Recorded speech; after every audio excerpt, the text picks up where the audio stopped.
అక్కడ ఆగిపోయింది. మేమంతా 2012 నుంచి ఫ్లాట్లు కొనుక్కున్నాం సార్. గత సంవత్సరం మరి చంద్రశేఖరరావు గారు ఫస్ట్ టైం వచ్చినప్పుడు దీన్ని టేకప్ చేస్తారనుకున్నాం. ఫస్ట్ ఇదేంది దీన్ని అసలు దీని ముఖం కూడా తెలియదు. సెకండ్ టర్మ్ లో అది కూడా ఎండింగ్ టైంలో దీన్ని మరి డబ్బులు అవసరం వచ్చినప్పుడు దీన్ని అమ్మకానికి పెట్టేసి సేల్ చేశారు. ఒక్కొక్కరు దాదాపుగా 25 లక్షలు, 30 లక్షలు, 50 లక్షల రూపాయలు పెట్టి ఇక్కడ ఫ్లాట్లు వాళ్ళు ఏదో మరి టెండర్ అని పెడితే చాలా బ్రహ్మాండంగా ఉంటాయని చెప్పేసి మా వాళ్ళందరూ కూడా 1000 రూపాయలు అడ్వాన్స్ కట్టి కొనుక్కున్నారు సార్. ఆ 1000 రూపాయలు కట్టిన దాన్ని 4 కోట్ల రూపాయలు అయితే వసూలు చేసుకుని గవర్నమెంట్ మరి వాళ్ళ ఖాతాలో వేసుకున్నారు తప్ప ఇక్కడ ఏ విధమైన డెవలప్మెంట్ లేకుండా దాదాపుగా 1700 ఫ్లాట్లలో 1400 ఫ్లాట్లు అలాట్ చేశారు సార్. ఇంకా 300-400 ఫ్లాట్లు అమ్మకానికి ఉన్నాయి. మీరు ఒకసారి చూడండి. మేము ఎట్లా ఉన్నది అట్లే బేసిస్ లో అమ్ముతామని చెప్పేసి అన్నారు. దీంట్లో ఉన్నటువంటి గార్డెన్స్ కానీ, దీంట్లో ఉన్నటువంటి పెయింటింగ్ కానీ 12లో వేసినటువంటి పెయింట్ కానీ ఆ పెయింటింగ్ కూడా వేయకుండా మాకు అప్పచెప్పారు. మాకు ఆ రోజు చెప్పినప్పుడు బ్రహ్మాండంగా ఇక్కడ డెవలప్ చేస్తాం, ఇది గవర్నమెంట్ ప్రాజెక్టు, ఇక్కడ ఉన్నటువంటి కూడా కంప్లీట్ చేస్తామని చెప్పి 15 కోట్లు అలాట్ చేసి దాంట్లో 5-6 కోట్లు వాళ్ళే మెక్కేసి కేవలం తూతూ మంత్రంగా కొన్ని పనులు చేశారు. ఈ చుట్టూ కాంపౌండ్ కూడా లేకుంటే ఒక కాంపౌండ్ మాత్రం పెట్టించడం జరిగింది. మేమంతా కూడా గత ప్రభుత్వానికి ఎన్నోసార్లు మేము మరి సెక్రటరియట్కి వెళ్లి మేమందరం కూడా మేము రిప్రజెంట్ చేసినట్టు సందర్భం ఉంది. మీతో అంటే వేరే విషయంలో 2-3 సార్లు నేను మరి మన వేణుగోపాల్ రెడ్డి గారు వరంగల్ నుంచి ఉన్నప్పుడు మీతోటి మాట్లాడడం కూడా జరిగింది. సార్ మేము ఒకటే మీకు కోరుకునేది, ఇప్పుడు మేము ఏదో మీరు వచ్చిందని మేము సమస్యలు చెప్పడం కాదు. మొట్టమొదటిగా మేము ఏమనుకున్నామంటే మీలాంటి ఉద్యమ నాయకులు, మీలాంటి అభివృద్ధిని కాంక్షించేటువంటి నాయకులు మొదలు మీరు ఎలక్ట్ కావాలి, మాకు ఇక్కడ రిప్రజెంటేషన్ ఉండాలి. మేము ఒకటే మిమ్మల్ని కోరుకునేది,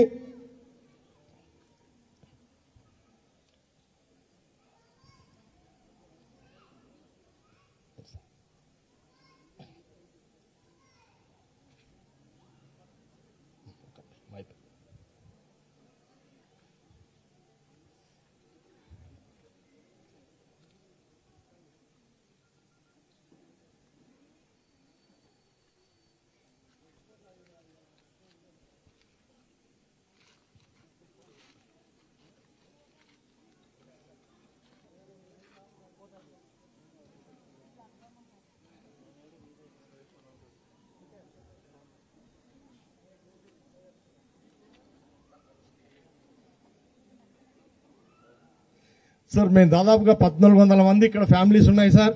మేము మీకు మీరు ఎవరు ఏ పార్టీ ఉన్నా సరిపోయింది, మాకు అవసరం లేదులే. కానీ ఇక్కడ నుండి కనుక మీరు ఎంపీ అయితే తప్పకుండా మా సమస్యలు తీరుతాయని చెప్పేసి పెద్ద ఆశతోటి మీరు వస్తున్నారంటే మేమందరం కూడా చాలా వెల్కమ్ చెప్పడానికి మేమందరం కూడా ఆతృతతో ఎదురు చూస్తాం. పొద్దుటి నుండి చాలా మంది ఉండరు, కొంతమంది అందరు ఆఫీసులలోకి వెళ్ళిపోయినారు కొంతమంది. కానీ మీరేం అది కాకుండా తప్పకుండా మీరు గెలుస్తారు, రాబోయే ప్రభుత్వంలో మీరు మినిస్టర్ గా ఉంటారని కూడా మాకు తెలుసు. తప్పకుండా మేము ఒకటే కోరుకునేది, మీకు ఇప్పుడు మేము సమస్యలను చెప్పడం కాదు, మాకు ఒకసారి మీరు గెలిచినాక మీరు ఒకసారి సెటిల్ అయినాక దయచేసి మా ఈ సద్భావన టౌన్షిప్ మీద ఒకసారి కాన్సన్ట్రేషన్ చేసి మేము వచ్చినప్పుడు మా యొక్క సమస్యలని మీరు తప్పకుండా తీర్చేటువంటి ప్రయత్నం చేయాలని చెప్పేసి నేను పెద్దగా చెప్పకుండా మీరు తప్పకుండా మిమ్మల్ని మొదలు గెలిపించుకోవాల్సిన అవసరం ఉంది. కాబట్టి మొదలు మేము గెలిపించుకుంటాం. తదుపరి మీరు మమ్మల్ని ఒకసారి పిలిచి కనుక కూర్చొని పెడితే ఇక్కడే మళ్ళీ ఒకసారి మీకు గెలిచినటువంటి అభ్యర్థిగా మీకు సన్మానం చేస్తాం. మీరు వచ్చి తప్పకుండా ఇక్కడ మాకు అడ్రస్ చేస్తారని చెప్పేసి మేము ఆశిస్తూ మీరు వచ్చినందుకు మీకు అందరికీ కూడా ధన్యవాదాలు తెలియజేస్తున్నాం సార్. Thank you sir.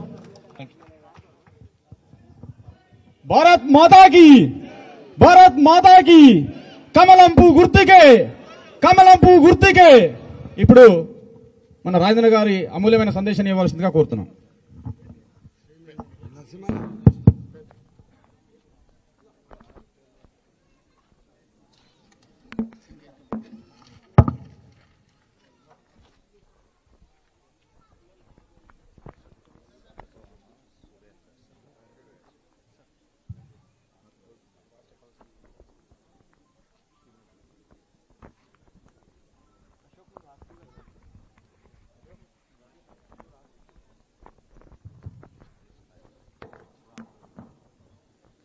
మా అధ్యక్షుడు సురేష్ నాయక్ గారు, మొన్న ఎన్నికల్లో పోటీ చేసినటువంటి అభ్యర్థి సురేష్ గారు, మహేష్ యాదవ్ గారు, శ్రీనివాస్ రెడ్డి గారు, నరసింహన్న గారు, కూర్చోండి. అందరికీ పేరు పేరున నమస్కారం. ఉపన్యాసాలు ఇచ్చే టైం కాదు ఇది. 10 నిమిషాలకు ఒకటి చొప్పున గిట్లే అందరినీ కలిసిపోదాం అని వచ్చినాం. కానీ మీ సద్భావన కాలనీలో మీ సమస్యల ఆరాన్ని నాకు ఇచ్చిండ్రు. తప్పకుండా దాని గురించి మళ్ళీ వచ్చినప్పుడు మాట్లాడుకుందామని చెప్పి మీకు మాటిస్తున్నాం. ప్రభుత్వం ఎప్పుడు కూడా ఇట్లాంటిదే ఉంటుంది. మనమేమో గవర్నమెంట్ దగ్గర కొంటే ఏ సమస్యలు ఉండవు, అన్నీ క్లియర్ ఉంటాయని చెప్పి అనుకుంటాం. కానీ గవర్నమెంట్కు ఇట్లాంటి సెన్సిటివిటీ ఉండదు. కాబట్టి ఆ సమస్యలని నేను మళ్ళీ ప్రస్తావించే ప్రయత్నం చేస్తాను. 2 విషయాలు. 13 నాడు మీరు ఓట్లలో పాల్గొనబోతున్నారు. మీరే ఇప్పటికే ఇక్కడున్న ఫ్యామిలీస్ అంతా కూడా మా వాళ్ళు గత 10 రోజులుగా పనిచేస్తూనే ఉన్నారు, మీ చుట్టూ తిరుగుతూనే ఉన్నారు. మీరే స్పందించి ఒక్కసారైనా వచ్చి మా గోడు వినిపోండి. వచ్చేసారి మీ గురించి మాకు సంపూర్ణమైన అవగాహన ఉంది, మీరు వచ్చినాక మేము మా సమస్యలు పరిష్కరించుకునే ప్రయత్నం చేస్తామని చెప్పిండ్రు. కాబట్టి ఇంకా నేను నా గురించి చెప్పుకోవాల్సి అక్కర్లేదు. మంచి పొజిషన్లో ఉంటే ఆ పొజిషన్తో పరిష్కరించే ప్రయత్నం చేస్తాం. లేకపోతే ఈ రాష్ట్ర ప్రభుత్వం ఇచ్చిన మాటకు కట్టుబడి చేయాల్సిన బాధ్యతలు కనుక నిర్వర్తించకపోతే కొట్లాడే ప్రయత్నం మీతో పాటు నేను చేస్తాను. ఈరోజు దేశవ్యాప్తంగా అన్ని రాష్ట్రాలలో కూడా మళ్ళీ మోడీ గారే ప్రధానమంత్రి కావాలని కోరుకుంటాను. కులంతో, మతంతో, ప్రాంతంతో కూడా సంబంధం లేదు. అందరూ కోరుకుంటారు. దానికి 100 కారణాలు ఉన్నాయి. మోడీ గారిని మళ్ళీ ప్రధానమంత్రి కావడానికి 100 కారణాలు ఉన్నాయి. అవన్నీ ఇప్పుడు ఏకరువు పెట్టాలంటే టైం సరిపోదు. మొత్తం దేశంలో శాంతి, ఎక్కడ బాంబుల పేలులు లేకుండా, తుపాకుల మూతలు లేకుండా, టెర్రరిస్టుల దాడులు లేకుండా, అమాయక ప్రజల ప్రాణాలు పోకుండా 10 ఏళ్ళు గడిచినటువంటి కాలం మోడీ గారి కాలమే. ఇదే అంతకుముందు ఎన్నెన్ని దిక్కుల Saibaba temple, Gokul Chat, Dilsukhnagar, Lumbini park అనేకసార్లు బాంబులు పేలి ఇవాళ హైదరాబాదే స్లీపర్ సెల్స్ లాగా టెర్రరిస్టులు ఉంటున్నారు అని చెప్పి మనం విన్నాం. కానీ ఇవాళ మన హైదరాబాద్లో కాదు, దేశం మొత్తంలో టెర్రరిస్టుల యొక్క కార్యకలాపాలు లేకుండా శాంతిని నెలకొల్పినటువంటి వ్యక్తి నరేంద్ర మోడీ గారు. రెండవది, ఎప్పుడు మన దేశ రక్షణలో భాగంగా సైనికులు మన బార్డర్ల మీద ఉంటే దొంగ దెబ్బలతో, దుర్మార్గమైన బాంబుల దాడులతో మన సైనికులు అనేక మంది చచ్చిపోయారు. జమ్మూ అండ్ కాశ్మీర్లో అమాయక ప్రజల ప్రాణాలు కూడా గాలిలో కలిసిపోయాయి. జమ్మూ అండ్ కాశ్మీర్ వార్త లేకుండా పేపర్ లేకపోవు. ఇక్కడ ఇంతమంది చచ్చిపోయినారు, అక్కడ అంతమంది చచ్చిపోయినారు, ఇక్కడ వీళ్ళు అటాక్ అయింది. కానీ వాళ్ళ 10 ఏళ్ళు అవుతుంది. 1-2 సార్లు జరిగింది. ఒక పుల్వామాలో మనల మీద దాడి చేస్తే ఇటుకతో కొడితే రాయితో కొడతా అని చెప్పి ప్రతిదాడి చేసి మళ్ళా జీవితంలో మన దేశం వైపు కన్నెత్తకుండా గుణపాఠం నేర్పిన బిడ్డ నరేంద్ర మోడీ గారు. ఆ సందర్భంలో అభినందన్ ఆ ఆపరేషన్లో పాల్గొని చిక్కుపడితే ఆయన హింస పెడతా ఉంటే మన గవర్నమెంట్ మోడీ గారు 24 గంటల టైం ఇచ్చి మా అభినందన్ కనుక మా దేశానికి ఇవ్వకపోతే నీ దేశం ఖతమైపోద్దని చెప్పి అల్టిమేటం ఇచ్చి అభినందన తీసుకొచ్చారు. అందుకని మోడీ గారికి ఎందుకు ఓటేయాలనేది, గ్రామీణ ప్రాంతాల్లో 12 కోట్ల పేద ప్రజల ఇళ్లలో టాయిలెట్లు కట్టించి మహిళలు చెంబు పట్టుకొని బయలుపోయే దుస్థితి లేకుండా మహిళల ఆత్మగౌరవాన్ని కాపాడిన వ్యక్తి నరేంద్ర మోడీ గారు. ఇవాళ 12 కోట్ల ఇళ్లను కట్టించారు. అందుకనే మోడీ గారికి ఎందుకు ఓటానో వాళ్ళు చెప్తారు. మోడీ గారికి ఎందుకు ఓటేయానో అభినందన్ తల్లినట్టు చెప్తుంది. మోడీ గారికి ఎందుకు ఓటేయానో జమ్మూ అండ్ కాశ్మీర్లో ప్రతి నిత్యం వాళ్ళ రాళ్ల దాడిలో, ఆ దుర్మార్గపు రాళ్ల దాడిలో గాయపడినటువంటి వాళ్ళ సైనిక కుటుంబాన్ని అడిగితే చెప్తారు మోడీ గారికి ఎందుకు ఓటాను. ఇవాళ రైల్వే స్టేషన్లు చూడండి మీరు ఒకసారి. ఇవాళ ఇంతకుముందు దుర్గంధపూరితంగా ఉండే రైల్వే స్టేషన్లు, కంపవాసన ఉంటుండే. ఇవాళ అంతా కంపు పోయింది. మంచి వందే భారత్ రైళ్ళు వచ్చినాయి. మీ పక్కకే ఉండే చెర్లపల్లి అయితే మీరు ఇప్పుడు పోయి చూసిలో 450 కోట్ల రూపాయలతో ఒక రైల్వే స్టేషన్ కట్టింది. అక్కడ హైదరాబాద్ పోవాలంటే కష్టమవుతుంది, ట్రాఫిక్ ఎక్కువైపోయింది అని చెప్పి ఒక టర్మినల్ కడితే మొత్తం 2000 కోట్లు పెట్టి సికింద్రాబాద్, కాచిగూడ, నాంపల్లి, ఇక్కడ చెర్లపల్లి. అమెరికాలో కూడా లేవు అంత గొప్ప రైల్వే స్టేషన్ నిర్మాణం అవుతున్నాయి. కాబట్టి ఏ రంగాల్లో చూసినా ఇవాళ రోడ్లు ఒకప్పుడు రోడ్లు ఎట్లుండే, వరంగల్ పోవాలంటే 3 గంటలు పట్టేది, కరీంనగర్ పోవాలంటే 4 గంటలు పట్టేది.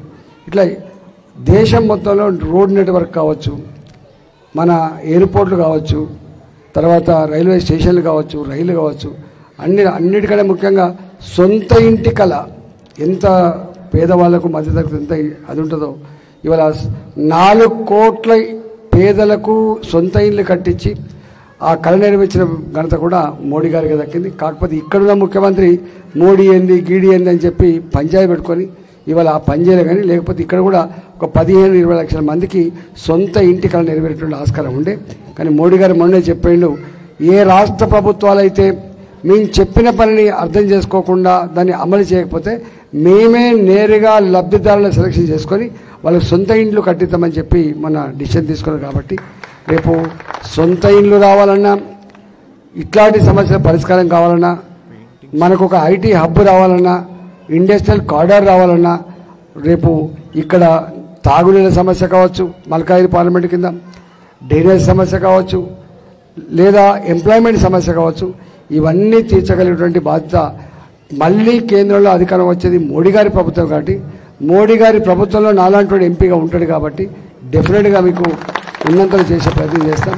మీ పెయింటింగ్ ఇష్యూ ఉన్నది, చిన్న చిన్న రిపేర్ల ఇష్యూ ఉన్నది, ఇవన్నీ ఒకసారి మీతో కూర్చొని, ఎందుకంటే ఇక మాకు 3 రోజులే ఉంది, ఇది అయిపోయిన తర్వాత ఒకసారి తప్పకుండా కూర్చొని ఉన్నంతలో మా సాయం ఏవైతే ఆ సాయం చేస్తా అని చెప్పి మాట ఇస్తూ మీరంతా కూడా ఢిల్లీలో మోడీ గారు, మల్కాజిగిరిలో నన్ను నిండు మనసుతో ఆశీర్వదించమని చెప్పి కోరుతూ సెలవుస్తున్నాం.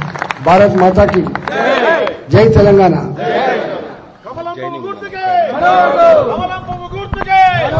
ఇప్పుడు జైనింగ్ కదా సంజీవ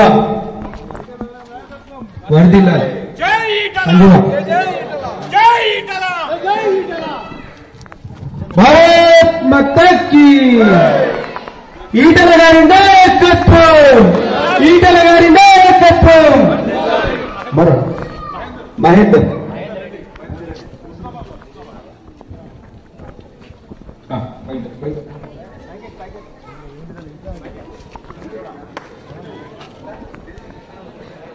మహేష్ దాయ్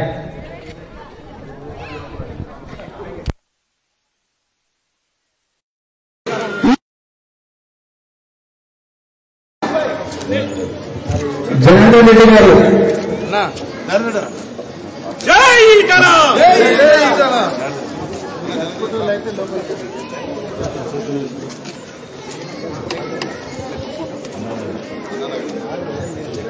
అన్నా అడ్డం జరగాలి.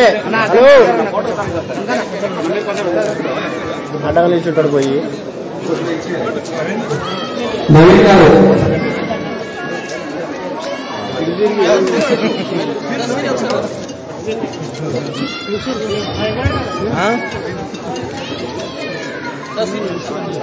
తీసినామని చెప్పు.